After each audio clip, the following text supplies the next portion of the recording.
तो भाई सबसे पहले आप लोगों को कहूँगा अस्सलाम वालेकुम। यहाँ के चपली कबाब के बहुत ज़्यादा हमने चर्चे सुने, तो हमने सोचा कि क्यों ना आप लोगों को भी इस बहुत ही ज़बरदस्त किस्म की पिशावरी चपली कबाब की रेसिपी को सिखाते हैं। गाइस आखिरी तक वीडियो को देखिएगा, बहुत ज़बरदस्त किस्म की ये पिशावरी चपली कबाब की रेसिपी है।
चिकन पाउडर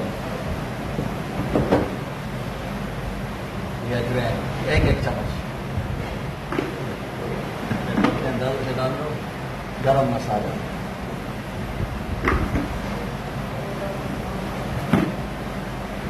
जीरा,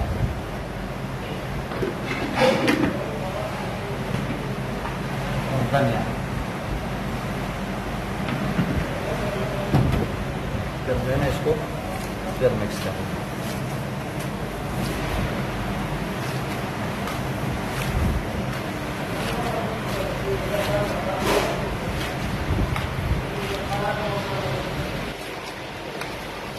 आधा निकलता है और ये पैन आधा निकलता है।